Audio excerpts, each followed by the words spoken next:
ये देखो, ये जबल पहाड़ का अंदर है, बीच वाला रास्ता, ना को शहर नज़दीक है ना को कुछ। ये देखो छोटे छोटे बच्चे भी इधर से पानी पीते हैं, जानवर भी इधर से पानी पीते हैं, गधे इधर से पीते हैं, खोते इधर पीते हैं, कुत्ते इधर से पानी पीते हैं, लेकिन इंसान भी इधर से पानी पीते हैं। ये है इनों का हाल, देख लो।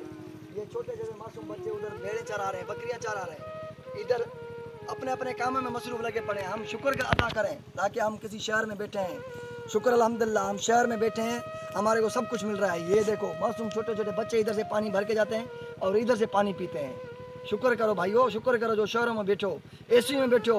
इनका ये एसी भी इधर है, ना कोई लाइट है ना बिजली है, कुछ भी नहीं। इधर पहाड़ी में ऊपर सोते हैं, इधर ऊपर सोते हैं, खाना पीना कभी है कभी नहीं है, इधर से पानी पीते हैं। जहाँ पे जानवर पानी पीते हैं, इंसान भी इधर से पानी पीते हैं। फिर भी शहर वालों लोगों से ये लोग जो हैं बिल्कुल सेहतमंद और तंदुरुस्त हैं। ये अल्लाह का बड़ा करम है। ये पहाड़ों पे घूमते चलते हैं, भेड़ें बकरियां चराते हैं और पानी भी यहाँ से पीते हैं। पानी भी यहाँ से पीते हैं और हमसे फिर भी ये शहर वालों लोग शहरी लोगों से सेहतमंद और अल्लाह के बड़े फजल और करम से चलते घूमते रहते हैं। अल्लाह हाफिज।